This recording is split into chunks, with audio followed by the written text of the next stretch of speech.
Jane Eyre, Chapter 10. Hitherto I have recorded in detail the events of my insignificant existence.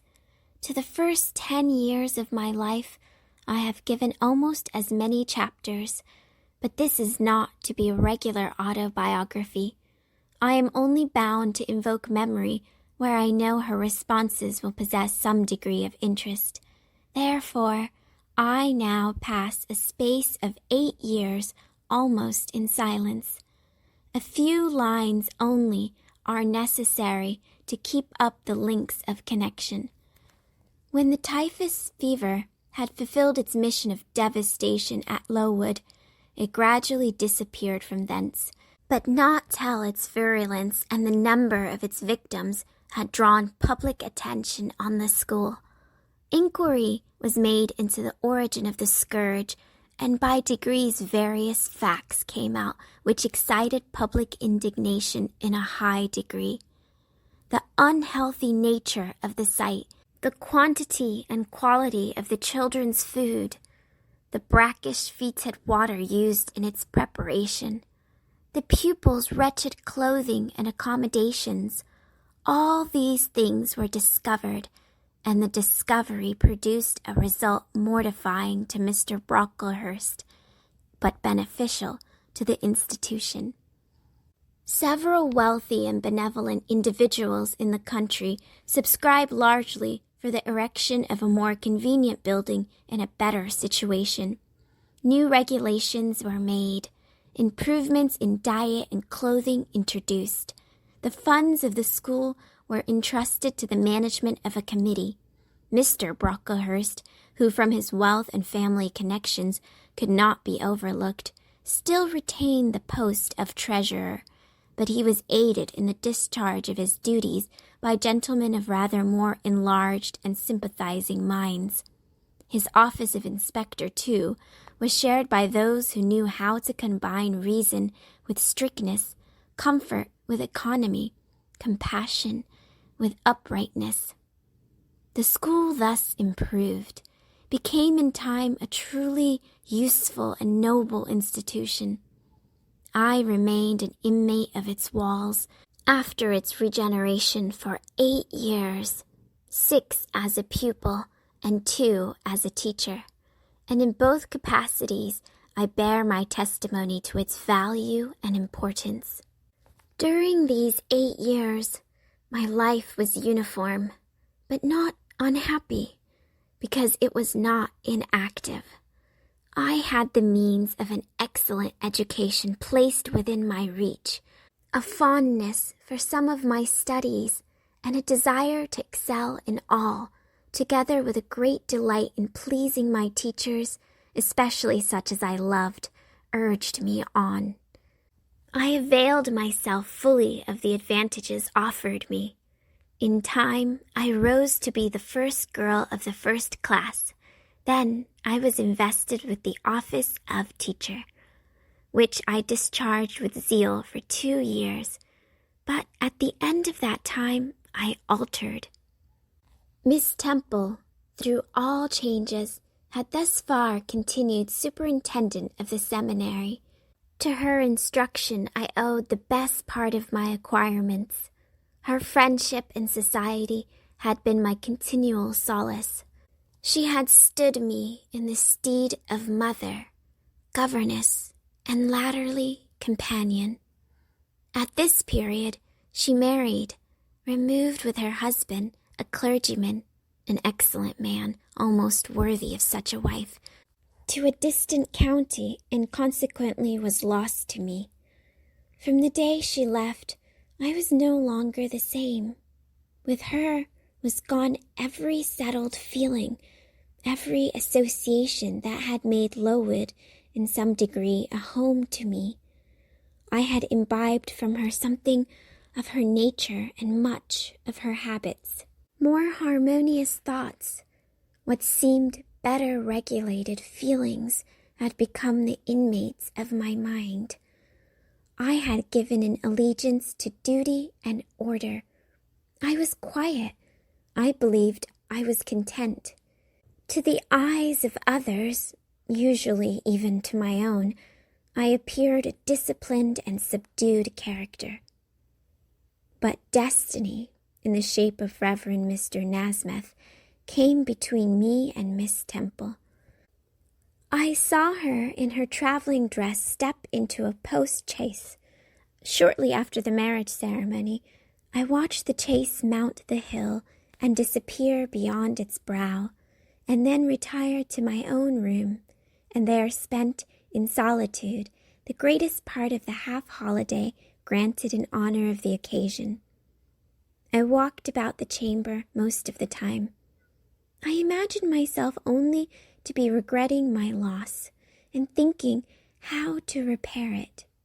But when my reflections were concluded, and I looked up and found that the afternoon was gone, and evening far advanced, another discovery dawned on me, namely, that in the interval I had undergone a transforming process, that my mind had put off all it had borrowed of Miss Temple, or rather that she had taken with her the serene atmosphere I had been breathing in her vicinity, and that now I was left in my natural element and beginning to feel the stirrings of old emotions. It did not seem as if a prop were withdrawn, but rather as if a motive were gone. It was not the power to be tranquil which had failed me, but the reason for tranquillity was no more. My world had for some years been in Lowood. My experience had been of its rules and systems. Now I remembered that the real world was wide, and that a varied field of hopes and fears, of sensations and excitements, awaited those who had courage to go forth into its expanse, to seek real knowledge of life amidst its perils. I went to my window, opened it, and looked out. There were the two wings of the building. There was the garden. There were the skirts of Lowood. There was the hilly horizon. My eye passed all other objects to rest on those most remote, the blue peaks. It was those I longed to surmount. All within their boundary of rock and heath seemed prison ground, exile limits. I traced the white road winding round the base of one mountain and vanishing in a gorge between two. How I longed to follow it further.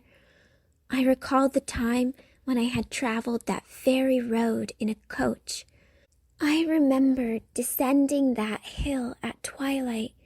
An age seemed to have elapsed since the day which brought me first to Lowood, and I had never quitted it since. My vacations had all been spent at school. Mrs. Reed had never sent for me to Gateshead. Neither she nor any of her family had ever been to visit me. I had had no communication by letter or message with the outer world. School rules, school duties, school habits and notions and voices and faces and phrases and costumes and preferences and antipathies. Such was what I knew of existence. And I now felt that it was not enough. I tired of the routine of 8 years in one afternoon. I desired liberty. For liberty I gasped. For liberty I uttered a prayer. It seemed scattered on the wind, then faintly blowing. I abandoned it and framed a humbler supplication. For change, stimulus. That petition, too, seemed swept off into vague space. Then, I cried, half desperate, grant me at least a new servitude. Here a bell, ringing the hour of supper, called me downstairs. I was not free to resume the interrupted chain of my reflections till bedtime. Even then, a teacher who occupied the same room with me kept me from the subject to which I longed to recur by a prolonged effusion of small talk. How I wished sleep would silence her! It seemed as if, could I but go back to the idea which had last entered my mind as I stood at the window, some inventive suggestion would rise for my relief. Miss Gryce snored at last. She was a heavy Welshwoman, and till now her habitual nasal strains had never been regarded by me in any other light than as a nuisance. Tonight I hailed the first deep notes with satisfaction. I was debased of interruption. My half-effaced thought instantly revived. A new servitude! There is something in that, I soliloquized, mentally, be it understood. I did not talk aloud. I know there is, because it does not sound too sweet. It is not like such words as liberty, excitement, enjoyment, delightful sounds, truly, but no more than sounds for me, and so hollow and fleeting that it is a mere waste of time to listen to them. But servitude, that must be a matter of fact. Anyone may serve. I have served here 8 years. Now all I want is to serve elsewhere. Can I not get so much of my own will? Is not the thing feasible? Yes, the end is not so difficult. If I had only a brain active enough to ferret out the means of attaining it. I sat up in bed by way of arousing this sad brain. It was a chilly night. I covered my shoulders with a shawl, and then I proceeded to think again with all my might. What do I want? A new place? In a new house? Amongst new faces? Under new circumstances? I want this because it is of no use wanting anything better. How do people do to get a new place? They apply to friends, I suppose. I have no friends. There are many others who have no friends, who must look about for themselves and be their own helpers. And what is their resource? I could not tell. Nothing answered me. I then ordered my brain to find a response, and quickly. It worked, and worked faster. I felt the pulses throb in my head and temples, but for nearly an hour it worked in chaos, and no result came of its efforts. Feverish with vain labor, I got up and took a turn in the room, undrew the curtain, and noted a star or two, shivered with cold, and again crept to bed.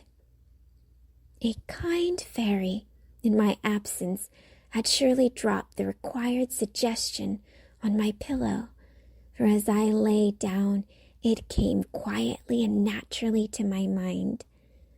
Those who want situations advertise. You must advertise in the Shire Herald. How? I know nothing about advertising. Replies rose smooth and prompt now. You must enclose the advertisement and the money to pay for it under a cover, directed to the editor of the Herald. You must put it, the first opportunity you have, into the post at Lowood. Answers must be addressed to J.E. at the post office there. You can go and inquire in about a week after you send your letter, if any are come, and act accordingly. This scheme I went over twice, thrice. It was then digested in my mind. I had it in a clear, practical form. I felt satisfied and fell asleep. With earliest day, I was up. I had my advertisement written, enclosed, and directed before the bell rang to rouse the school. It ran thus: a young lady accustomed to tuition, had I not been a teacher 2 years, is desirous of meeting with a situation in a private family where the children are under 14. I thought that as I was barely 18, it would not do to undertake the guidance of pupils nearer my own age. She is qualified to teach the usual branches of a good English education, together with French, drawing, and music. In those days, reader, this now narrow catalogue of accomplishments would have been held tolerably comprehensive. Address J&E, Post Office, Lowton, Shire. This document remained locked in my drawer all day. After tea, I asked leave of the new superintendent to go to Lowton, in order to perform some small commissions for myself and one or two of my fellow teachers. Permission was readily granted. I went. It was a walk of 2 miles, and the evening was wet, but the days were still long. I visited a shop or two, slipped the letter into the post office, and came back through heavy rain with streaming garments, but with a relieved heart. The succeeding week seemed long. It came to an end at last, however, like all sublunary things, and once more, towards the close of a pleasant autumn day, I found myself afoot on the road to Lowton. A picturesque track it was, by the way lying along the side of the beck and through the sweetest curves of the dale. But that day I thought more of the letters that might or might not be awaiting me at the little burg whither I was bound, than of the charms of lay and water. My ostensible errand on this occasion was to get measured for a pair of shoes, so I discharged that business first.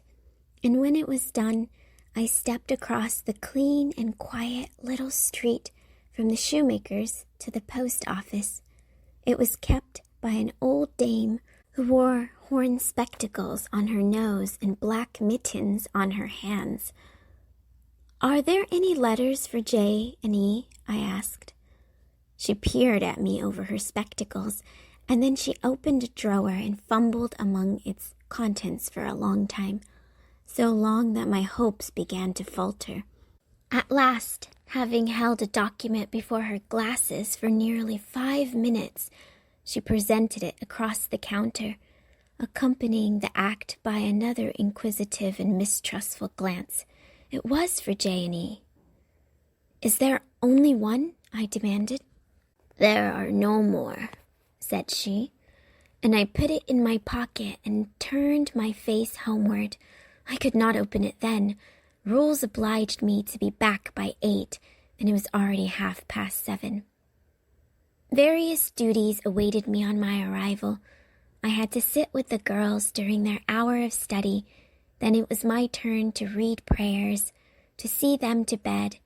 Afterwards, I supped with the other teachers. Even when we finally retired for the night, the inevitable Miss Gryce was still my companion. We had only a short end of a candle in our candlestick, and I dreaded lest she should talk till it was all burnt out. Fortunately, however, the heavy supper she had eaten produced a soporific effect. She was already snoring before I had finished undressing. There still remained an inch of candle. I now took out my letter. The seal was an initial F. I broke it. The contents were brief. "If J&E, who advertised in the Shire Herald of last Thursday, possesses the acquirements mentioned, and if she is in a position to give satisfactory references as to character and competency, a situation can be offered her where there is but one pupil, a little girl, under 10 years of age, and where the salary is £30 per annum. J&E is requested to send references, name, address, and all particulars to the direction Mrs. Fairfax, Thornfield, near Millcote, Shire."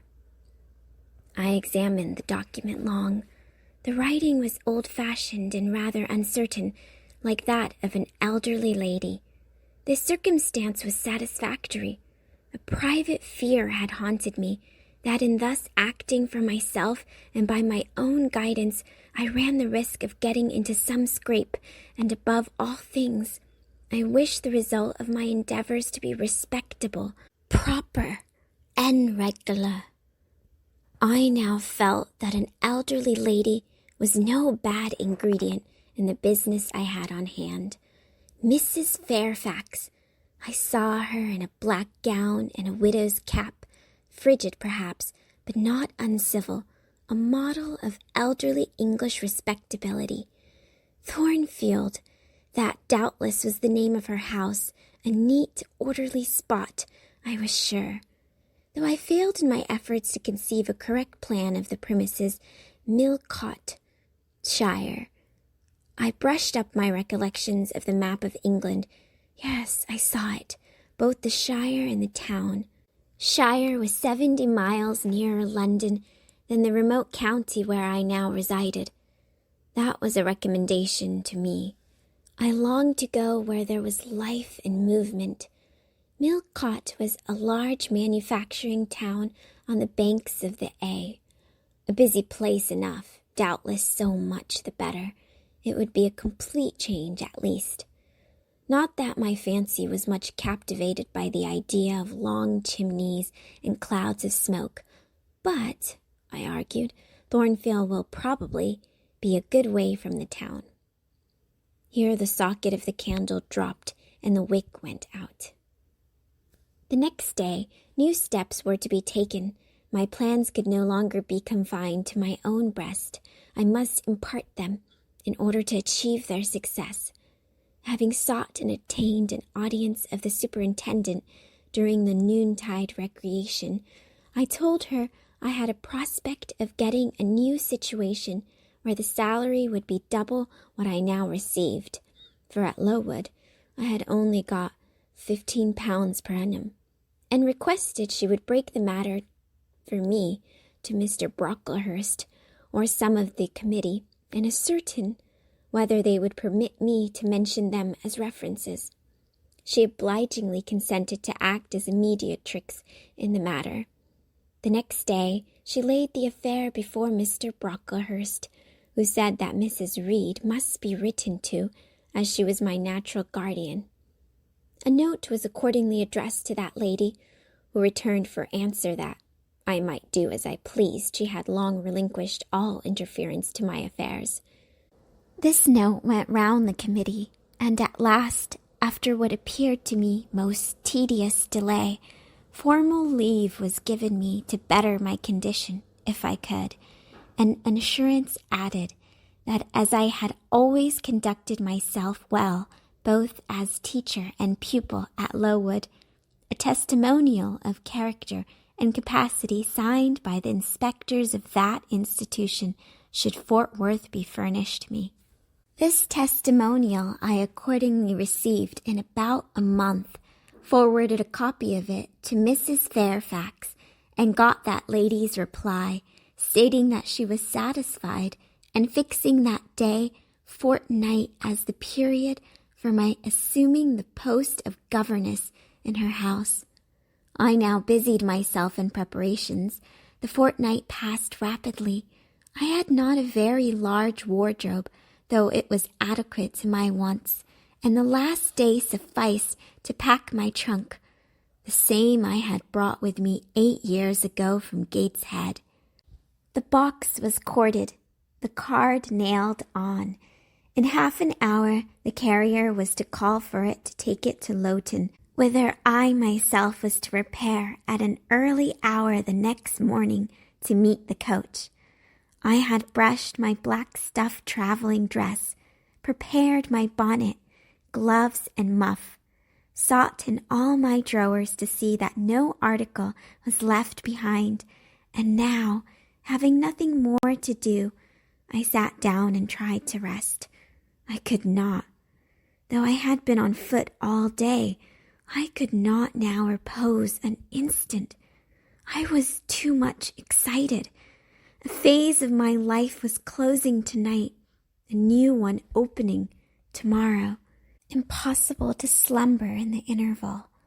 I must watch feverishly while the change was being accomplished. "Miss," said a servant who met me in the lobby where I was wandering like a troubled spirit, "a person below wishes to see you." The carrier, no doubt, I thought, and ran downstairs without inquiry. I was passing the back parlor or teacher's sitting room, the door of which was half open, to go to the kitchen when someone ran out. "It's her, I'm sure. I could have told her anywhere," cried the individual who stopped my progress and took my hand. I looked. I saw a woman attired like a well-dressed servant, matronly, yet still young, very good-looking, with black hair and eyes and lively complexion. "Well, who is it?" she asked in a voice and with a smile I half recognized. "You've not quite forgotten me, I think, Miss Jane." In another second, I was embracing and kissing her rapturously. "Bessie! Bessie! Bessie!" That was all I said, whereat she half laughed, half cried, and we both went into the parlor. By the fire stood a little fellow of 3 years old and played frock and trousers. "That is my little boy," said Bessie directly. "Then you are married, Bessie?" "Yes, nearly 5 years since, to Robert Leaven, the coachman, and I have a little girl besides Bobby there that I've christened Jane." "And you don't live at Gateshead?" "I live at the lodge the old porter has left." "Well, and how do they all get on? Tell me everything about them, Bessie. But sit down first. And Bobby, come sit on my knee, will you?" But Bobby preferred sidling over to his mother. "You've not grown so very tall, Miss Jane, nor so very stout," continued Mrs. Leaven.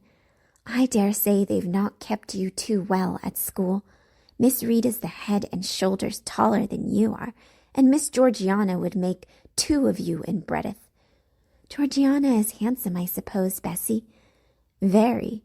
She went up to London last winter with her mamma, and there everybody admired her, and a young lord fell in love with her. But his relatives were against the match, and what do you think? He and Miss Georgiana made it up to run away. But they were found out and stopped. It was Miss Reed that found them out. I believe she was envious, and now she and her sister lead a cat and dog life together. They are always quarreling." "Well, and what of John Reed?" "Oh, he is not doing so well as his mamma could wish. He went to college, and he got plucked, I think they call it, and then his uncles wanted him to be a barrister and study the law. But he is such a dissipated young man, they will never make much of him, I think." "What does he look like?" "He is very tall. Some people call him a fine-looking young man, but he has such thick lips." "And Mrs. Reed?" "Mrs. looks stout and well enough in the face, but I think she's not quite easy in her mind. Mr. John's conduct does not please her. He spends a deal of money." "Did she send you here, Bessie?" "No, indeed. But I have long wanted to see you, and when I heard that there had been a letter from you and that you were going to another part of the country, I thought I'd just set off and get a good look at you before you were quite out of my reach." "I am afraid you are disappointed in me, Bessie." I said this laughing. I perceived that Bessie's glance, though it expressed regard, did in no shape denote admiration. "No, Miss Jane, not exactly. You are genteel enough. You look like a lady, and it is as much as ever I expected of you. You were no beauty as a child." I smiled at Bessie's frank answer. I felt that it was correct, but I confess I was not quite indifferent to its import. At 18, most people wish to please, and the conviction that they have not an exterior likely to second that desire brings anything but gratification. "I dare say you are clever, though," continued Bessie by way of solace. "What can you do? Can you play on the piano?" "A little." There was one in the room. Bessie went and opened it, and then asked me to sit down and give her a tune. I played a waltz or two, and she was charmed. "The Miss Reeds could not play as well," said she exultantly. "I always said you would surpass them in learning. And can you draw?" "That is one of my paintings over the chimney-piece." It was a landscape in watercolors, of which I had made a present to the superintendent in acknowledgment of her obliging mediation with the committee on my behalf, and which she had framed and glazed. "Well, that is beautiful, Miss Jane.